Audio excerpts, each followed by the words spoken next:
حضرت ثانی رحمۃ اللہ علیہ کے ساتھ عظمہ خان محمد صاحب رحمۃ اللہ علیہ نے ہم سے ایک مرتبہ فرمایا کہ میں حج پہ جب گیا اپنے شیخ کے ساتھ تو اس وقت سید مغیث شاہ صاحب رحمۃ اللہ علیہ حیات تھے۔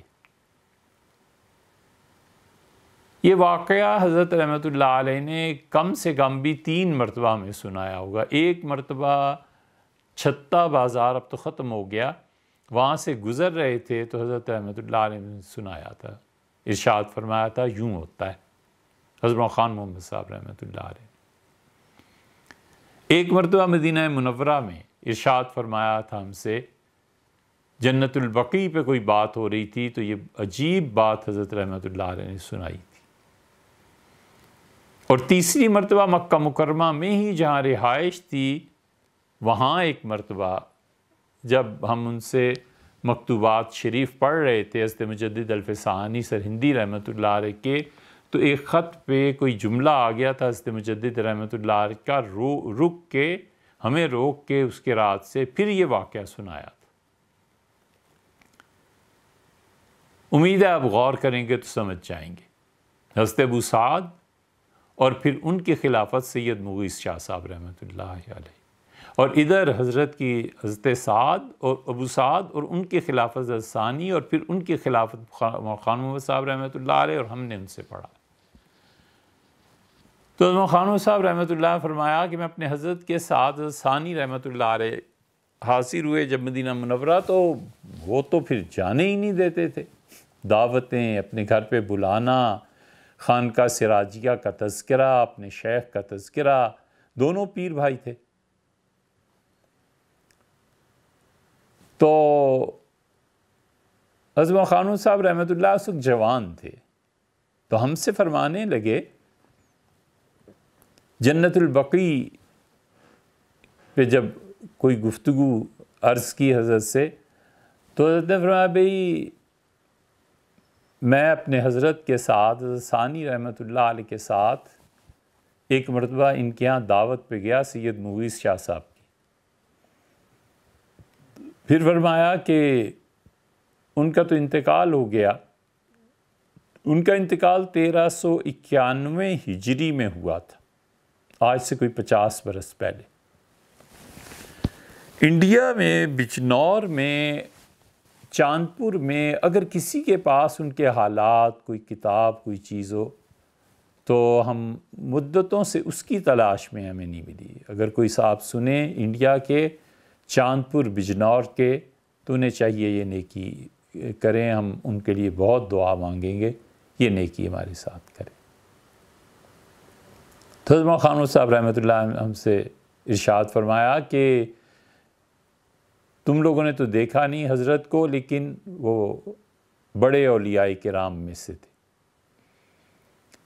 اور یہ جو بات ہو رہی ہے جنت البقیع کی، ایک دن میں اپنے حضرت ثانی رحمۃ اللہ علیہ کے ساتھ ان کے یہاں گیا دعوت پہ، تو حضرت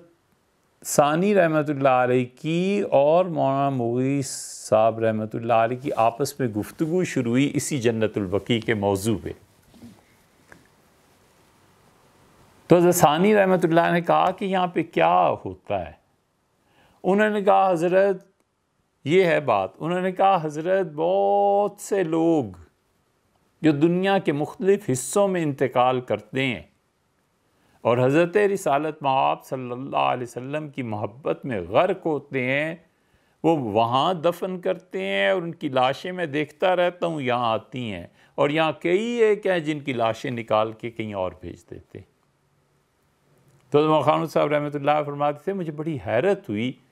میں نے کہا سید مغیث شاہ صاحب رحمۃ اللہ سے کہ اچھا؟ انہوں نے کہا مولوی صاحب یہ چیزیں ہم دن رات دیکھتے رہتے، اس لیے جنت البقیع میں کیا ہوتا ہے اور میتیں کیسے دنیا سے وہاں منتقل کی جاتی ہیں اور وہاں سے نالائقوں کو کس طرح نکال دیا جاتا ہے، اگر کوئی کہتا ہے نا بھائی تو وہ انکار نہ کرے، نہ کرو، بالکل نہ کرے اس کو۔ اللہ حضرمی رضی اللہ عنہ، یہ ہم نے سنا واقعہ حضرت رحمۃ اللہ علیہ سے، پھر اس کے بعد خیال آتا رہا کئی مرتبہ کہ کہیں اس کی اصل کتاب و سنت میں کہیں آئی ہو، تو حضرت اعلیٰ حضرمی رضی اللہ عنہ کی میت جو غائب ہو گئی نا، یہ بات پتہ چلی حضرت ابو ہریرہ رضی اللہ عنہ سے، ہم تو پھر خیال آیا کہ اوہو، میتیں کہاں چلی جاتی ہیں، کس طرح منتقل کی جاتی ہیں،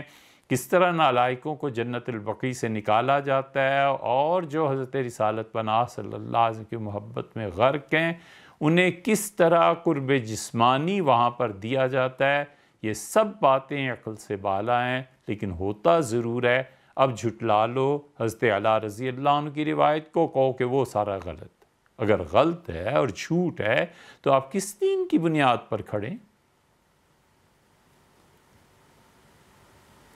اور تیسری بات جو آپ سے عرض کرنی تھی کہ جتنے بھی ایسے واقعات انسانی عقل میں نہیں آتے اور کہنے والا آدمی پکا ہو، یہ تھوڑا ہی ہے کہ کسی چرسی بھنگی نے تصوف پہ کچھ کہہ دیا تو ہم اس کا دفاع کرتے پھریں، ہمیں کیا ضرورت ہے بھئی؟ ابن عربی کہیں، جنید بغدادی کہیں، بایزید بستامی کہیں، حضرت مجدد کہیں، شاہ ولی اللہ کہیں رحمہم اللہ، پھر تو ہم ان کے وکیل، پھر تو ہم خم ٹھونک کے ان کی بات کا دفاع کریں۔ کیوں کسی چرسی بھنگی کی بات کا ہمیں کیا اس سے لینا اور دینا ہے؟ تصوف کے یہ جو نمائندہ افراد ہیں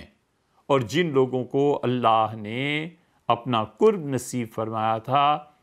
جب بھی ان سے کوئی بات آئے نا اور عقل میں سمجھ نہ آئے، یہ بڑے کام کا اصول کی بات آپ کو تیسری عرض کر رہے ہیں کہ اگر نہیں عقل میں آتی نا تو وہاں سے چپ کر کے ادب اور احترام کے ساتھ گزر جاؤ، بس کہ انہوں نے لکھا ہے، لکھا ہوگا یار، بس ٹھیک ہے،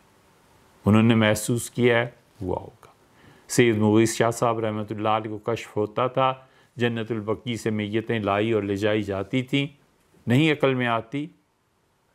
تسلیم کرے کہ بڑے حضرات تھے، جھوٹ نہیں بولتے تھے، اس کی حقیقت کیا ہے وہ جانتے ہوں گے جنہوں نے دیکھا ہے، جنہوں نے لکھا ہے۔ اپنا کام کیا ہے کہ ان چیزوں کو سن کے ادب احترام کے ساتھ گزر جانا۔ سید مغیث شاہ صاحب رحمۃ اللہ کی بات نہیں سمجھ میں آتی، خاموشی سے حضرت کے ادب کے ساتھ گزر جائے، ورنہ ان پہ تنقید کرنا، انہیں جھوٹا کہنا،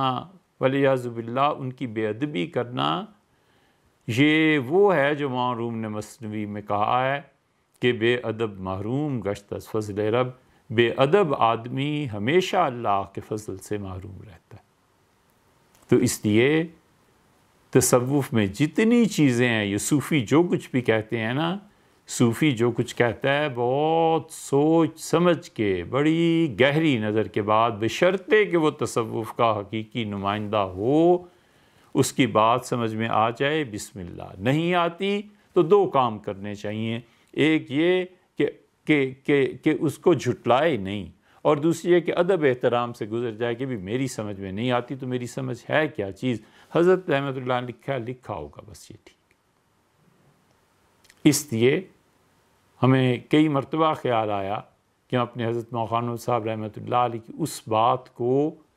کتاب و سنت سے کہیں سے ثابت کر دیں کہ اب کا ہی واقعہ نہیں ہے، پہلوں میں بھی یہ ہوتا تھا۔ اللہ تعالیٰ ہم سب کو ادب اور احترام کی توفیق نصیب فرمائے۔